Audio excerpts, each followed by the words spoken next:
Coming up next on this episode of the Unlock You podcast. Because we have these protection mechanisms. And whenever my soul believes a lie, like nobody cares, no one's really there, they just say that, it's just lip service. When you make that agreement, that belief system, walls come around your heart, and that pain, as if it's true, metastasizes on the inside of you. And it causes you to create self-fulfilling prophecies, not calling people back or texting, not asking for help or asking for prayer or encouragement, not investing in others because you think they're not invested in you. Your relationships can become very isolated, very alone and empty. And you may even be ghosting people because your belief system is they're not there for you. They don't really care. They don't really get you. And so without realizing it, you may actually be the one who's pulling away, that they're left feeling, why don't they care about me? Why are they not there for me?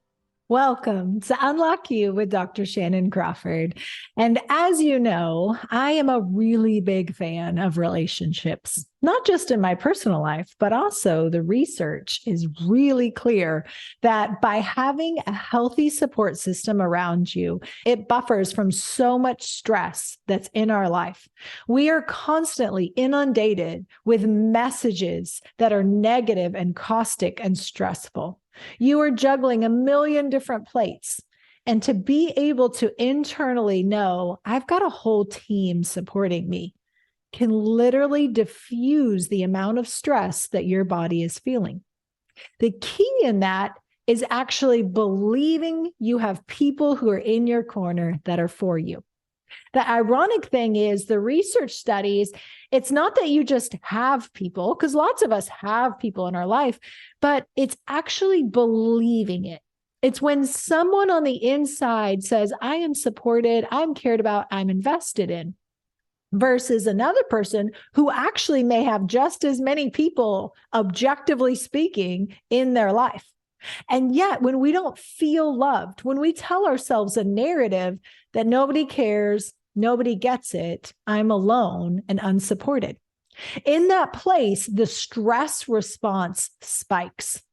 Picture it like there's a part of you that's inside a room on the inside.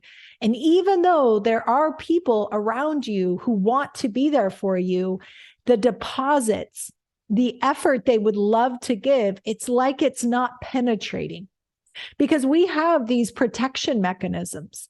And whenever my soul believes a lie, like nobody cares, nobody gets it, no one's really there, they just say that, it's just lip service. When you make that agreement, that belief system, walls come around your heart, and that pain, as if it's true, metastasizes on the inside of you.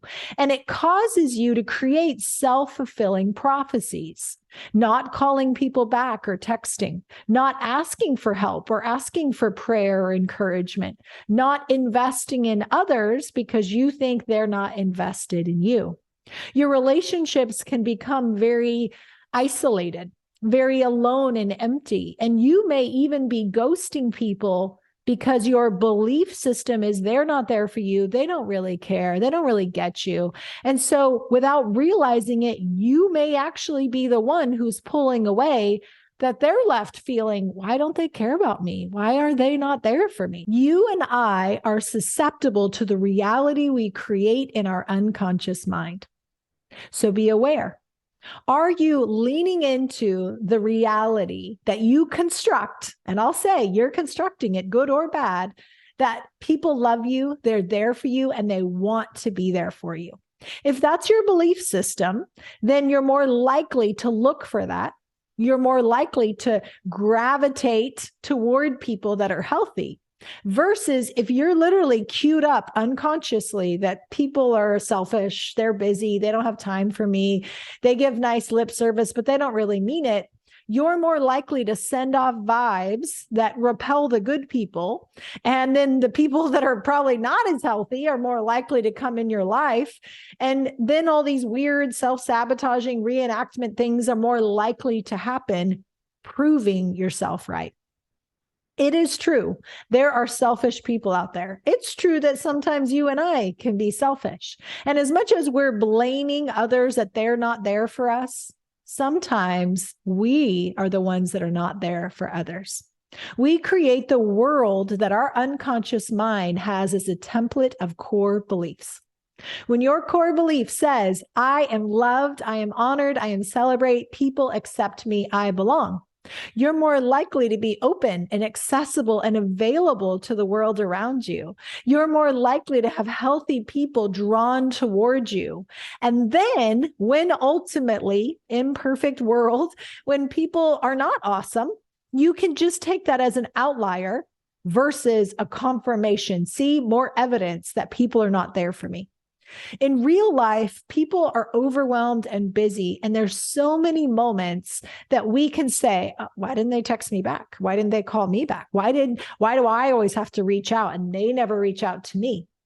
By following that narrative, you are the victim in that dynamic. Without taking ownership and responsibility, saying, hey, this person's important to me. I'm going to assess how important the relationship is, and I'm going to invest accordingly. There's so many times that I could feel myself go, oh, they didn't text me back. Am I not important to them? And I have a decision in that moment. Do I take it personal and assume it's something about me? Or do I continue to pursue, not like all my eggs in that basket, right? But just a healthy amount of pursue of like, hey, I just want you to know I'm thinking about you. Hey, I just want you to know I'm checking in. Hope you're having a great day, thinking about you, praying for you today. In those little bids to connect, you're showing investment when the other person may be drowning in their own emotions or overwhelm or stress. They may be juggling a million text messages and life demands and emails that day, and it literally has nothing to do with you. And yet human nature is to personalize. And we personalize it that they're doing that because of me.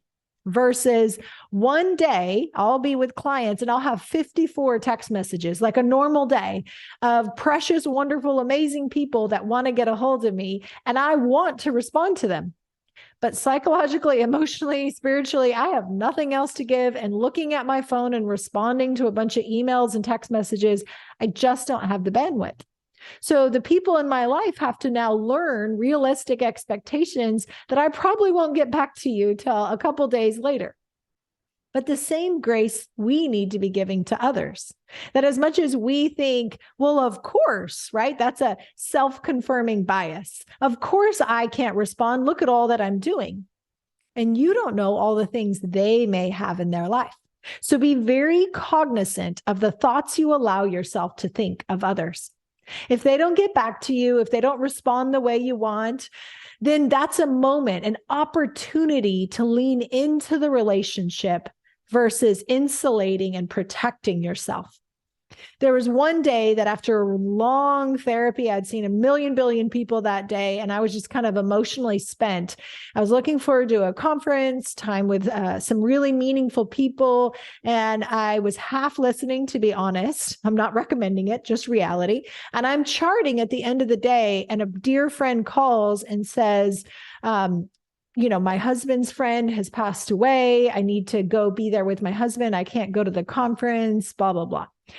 And so in my heart, I'm like, oh my gosh, I'm so sorry. But apparently on the outside, out of my fatigue, out of my foggy brain, out of multitasking, my response wasn't as emotionally available as it normally would have been, could have been, should have been. But I didn't know that because I'm listening, I'm responding, and I have no idea that my brain is multitasking all these other topics, just trying to get out of the office, get all my work done so I can go home and rest. Fortunately, this friend loved me enough that they said, hey, can we connect? And when they brought it to my attention, this dear friend loved me enough to not accuse me. They didn't give me the, you did this, why did you do this? They didn't put me on the defensive. This friend, in their own place of hurt, I had hurt their feelings by being kind of preoccupied, which is kind of selfish. You just told me something important. And in that moment, I was not checked in. And instead of attacking or accusing, this dear friend said, hey, I just want to check on how you are. I know that was probably a long day, right? They're giving benefit of the doubt. When I had shared about my husband's friend passing away, you didn't respond in the way I would have normally thought you would. It seemed like you were kind of preoccupied and maybe not fully engaged. I was so relieved. I was so grateful that one, she didn't just ghost me and step out of my life going, oh, Shannon's all talk. She, says all these things, but not a real friend at the end of the day.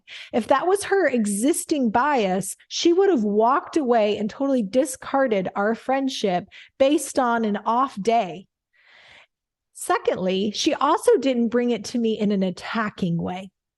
I didn't feel accused or belittled or thought poorly of. I didn't have the posture of having to defend myself. She came to me in love, but she also came to me. How many times we harbor things in our heart and we don't speak to our friend, our spouse, our family member. Now, I'm not saying to every week you've got to talk about something, but I am saying in those moments, if something kind of wounds your heart, it's beneficial to speak the truth in love.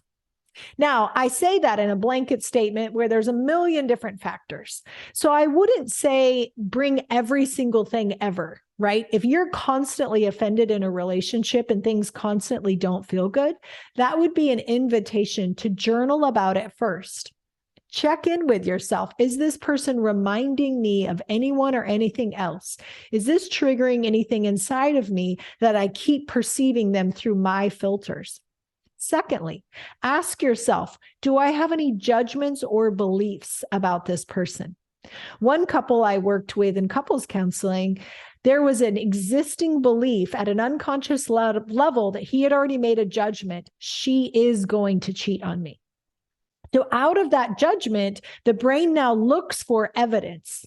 And he was doing things and acting in ways and putting her in positions that actually would more likely prove himself right. And when we believe people are going to reject us, abandon us, leave us, not be there for us, we do things that set them up to prove us right.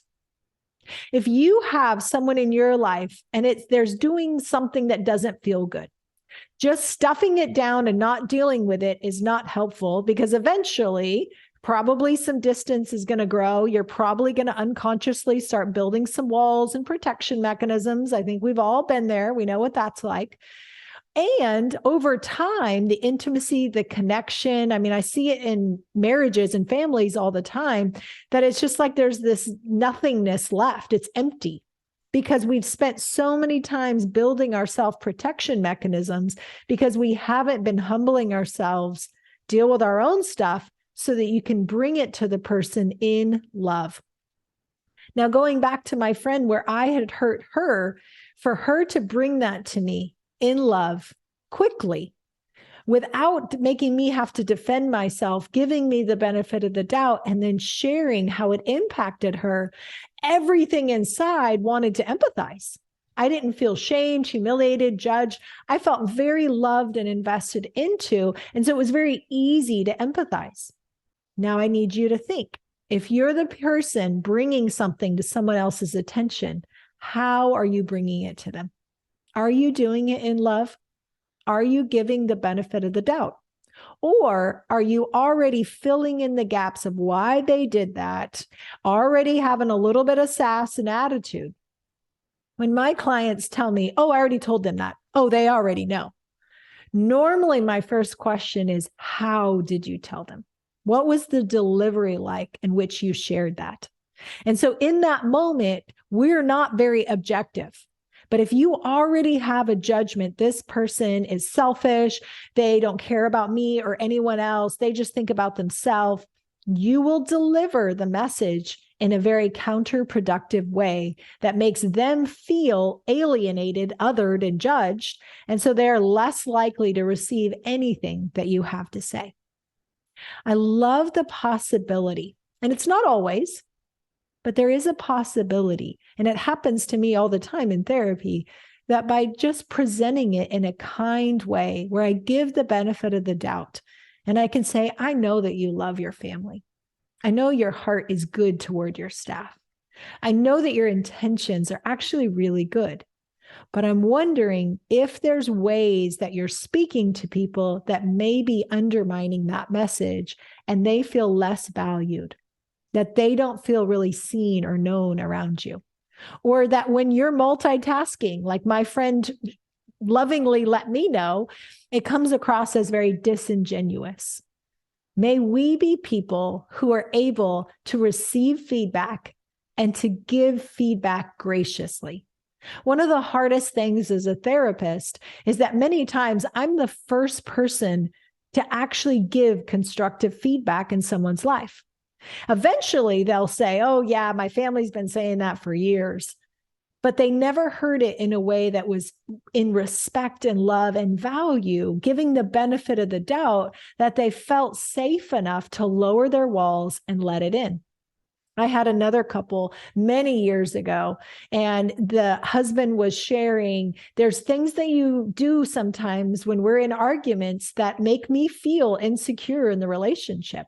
And so he has shared that at home, very possessive, angry, accusatory, and it has never gone well. She always gets pissed. Her walls go up. I'm walking out of this room. I'm not listening to this conversation. You can't treat me like this. And they end up in a bigger fight, and somebody's kicking somebody out of the bedroom. In our office, in a place of humility and curiosity to try to invite conversation, for him to learn delivery matters by coming at her or she, it could be male or female, by coming at the other person with an intensity and an accusation because you've been stewing on it and you've already formed a judgment against that person and why they did what they did. You've already set the tone of the conversation to be a quick demise. But if you can do your own work, you can forgive, remove judgments, stop introjecting your own beliefs of why they did or did not do X, Y, Z. Now you can humbly say, hey, I don't know your heart. I don't know your motives. I can just tell you that when I see you reach out to someone like this, especially the context of that relationship, it makes me feel less secure in the relationship. I feel hurt. I feel disrespected. Whether that's your intention or not, that doesn't feel good for me. And so in that context where he was actually able to share the soft underbelly and communicate what the spouse was unable to hear before because it was such a venom of accusation and possessiveness, now the spouse could actually hear them. And in a 30-minute time span, all of a sudden the spouse said, you know, to be honest, I don't think I even realized it, but I do think I was probably getting some kind of a good feeling from talking to that person.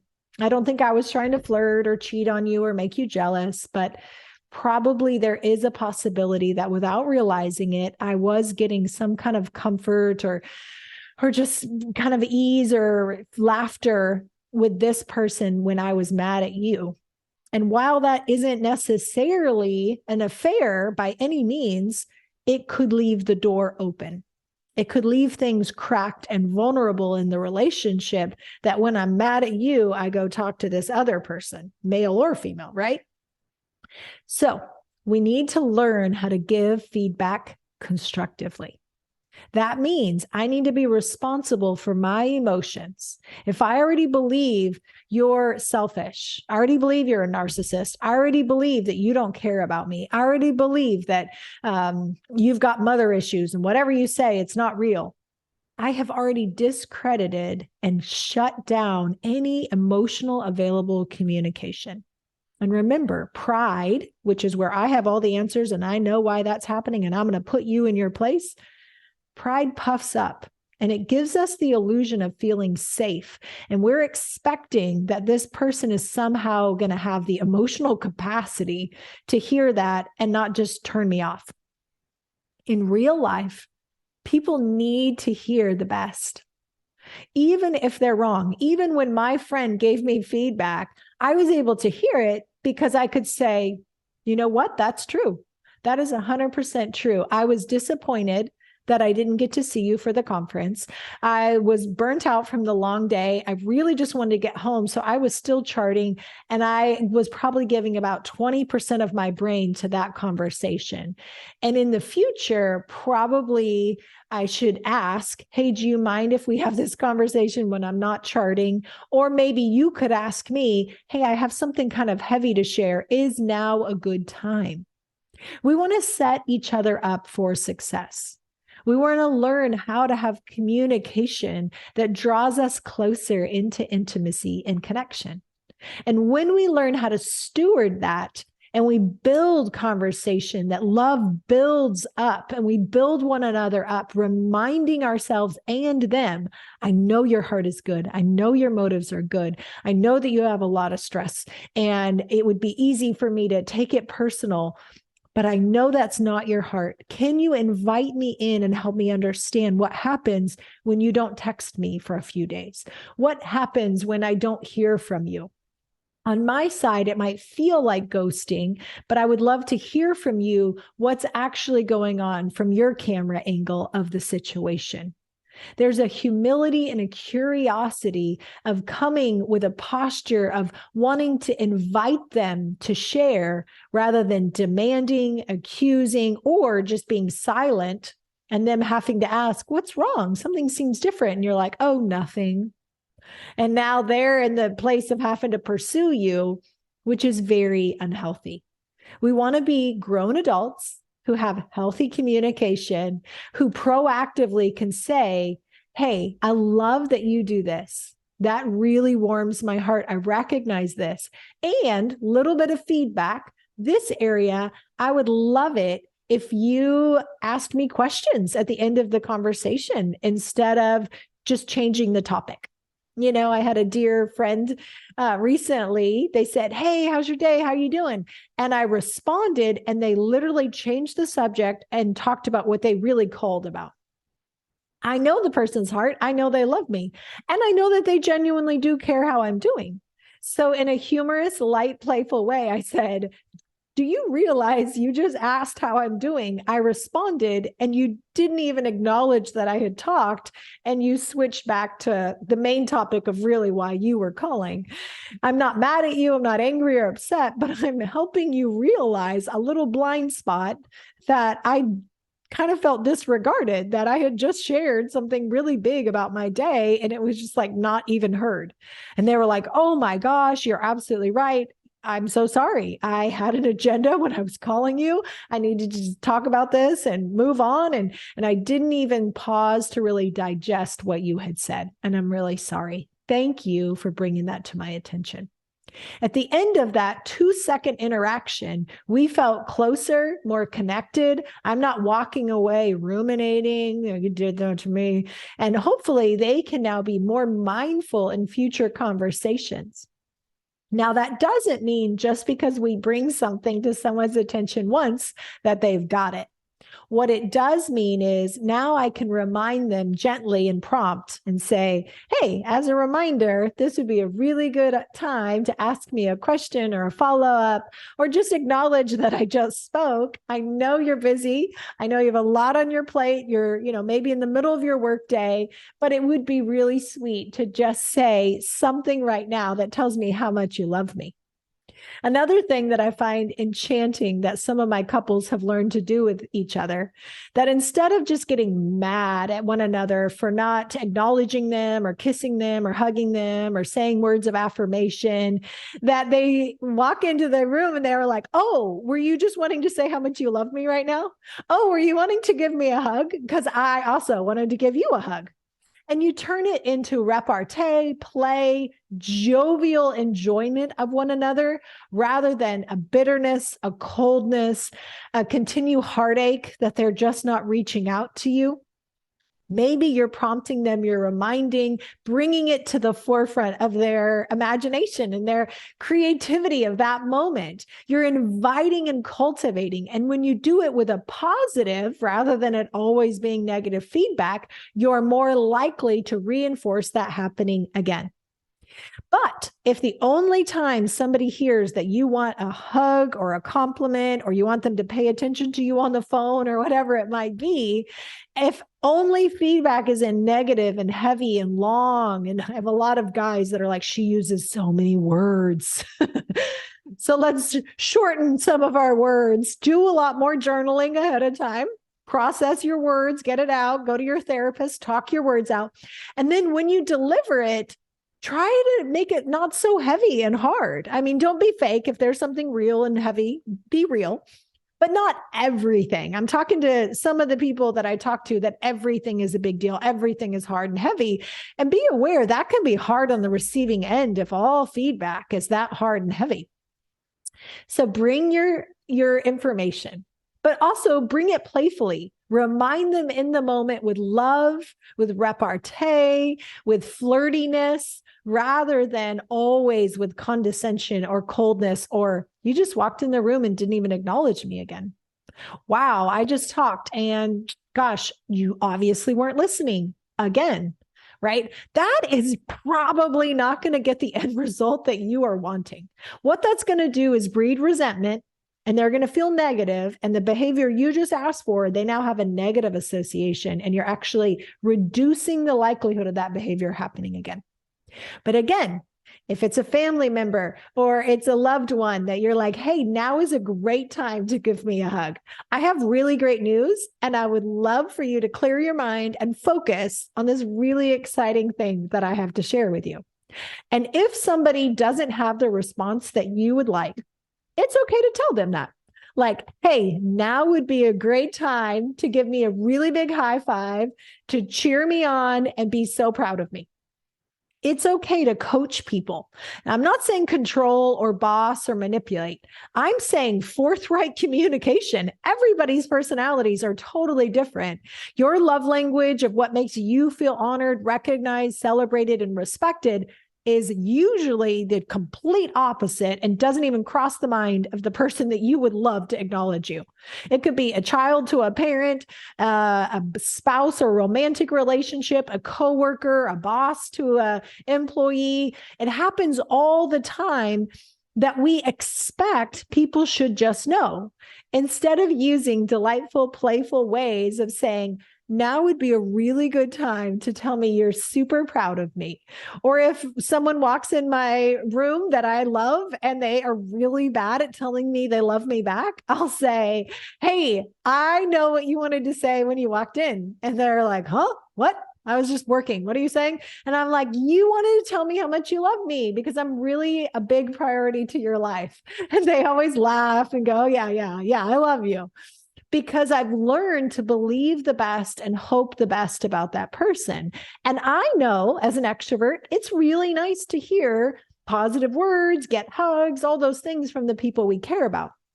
If we're not getting it, then coach them into it, guide them into it, bring communication in a life-giving way that you're setting them up for success.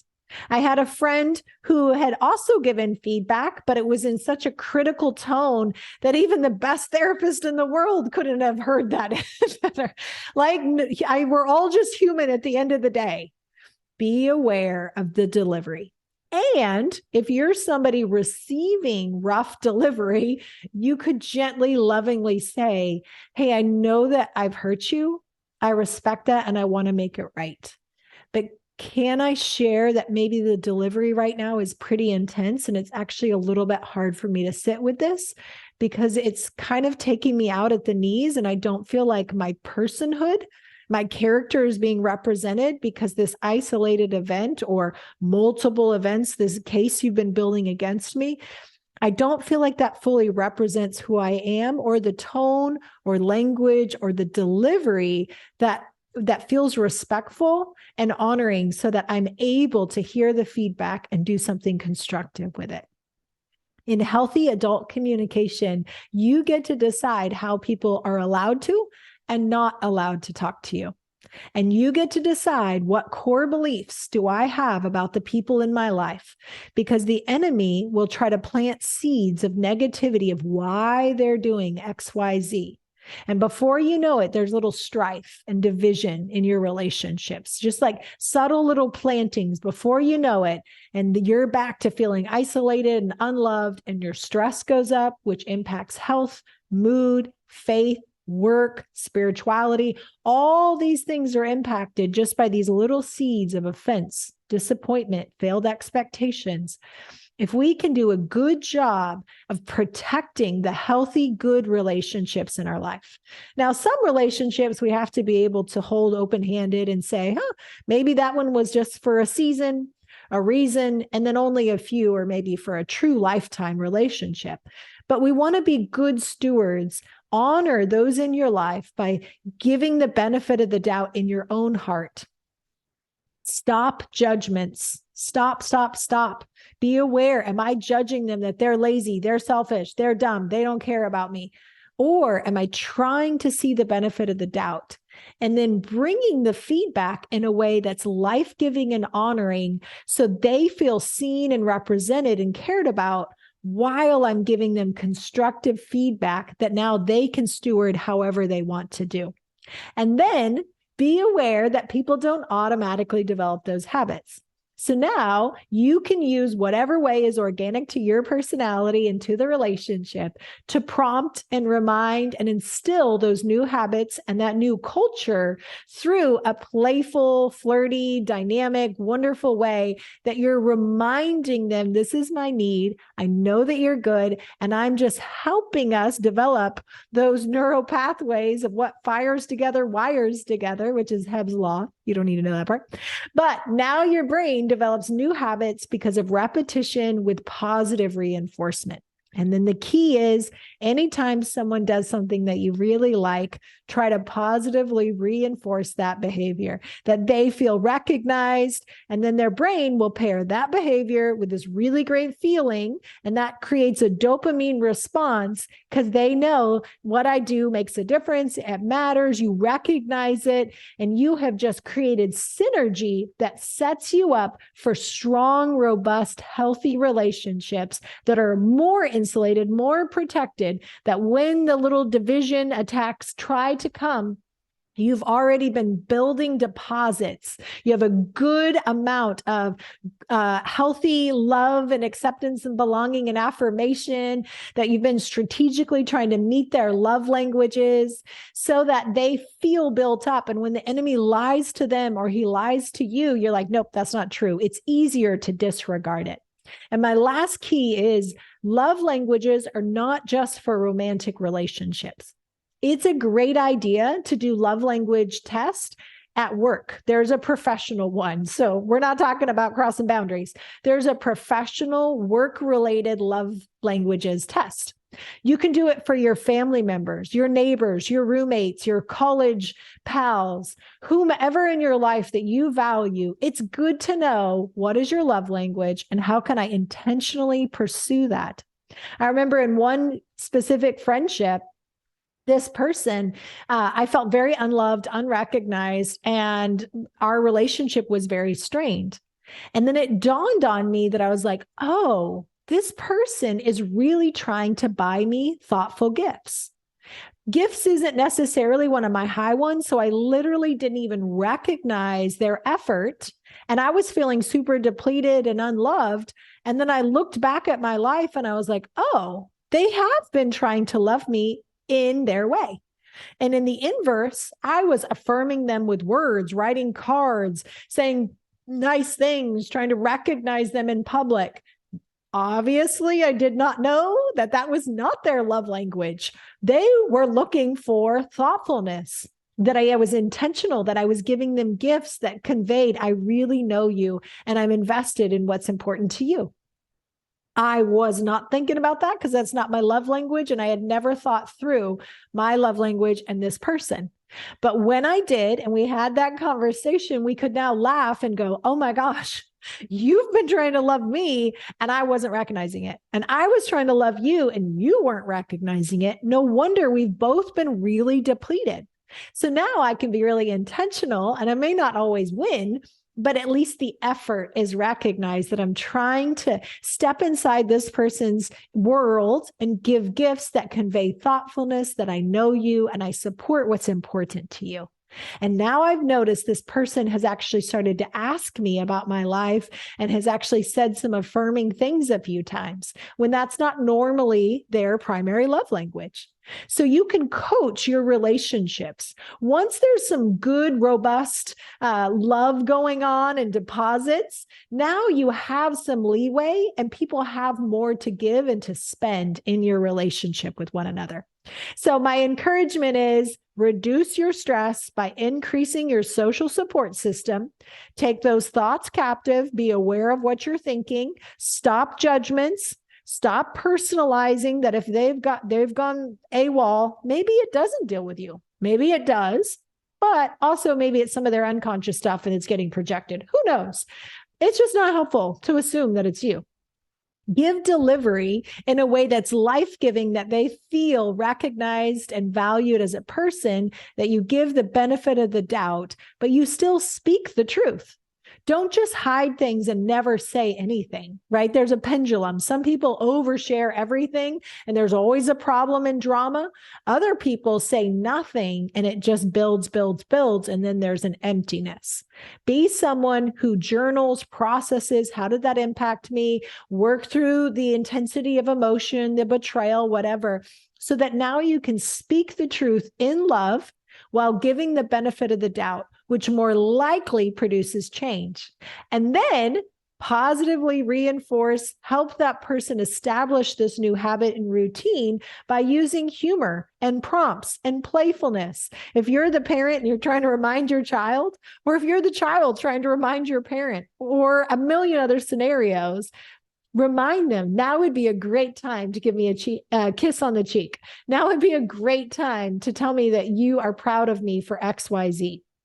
Now would be a great time to give me permission to go take a bath and be alone and introvert for the rest of the night. And when you use humor and life and the benefit of the doubt, you draw out the best version of that person.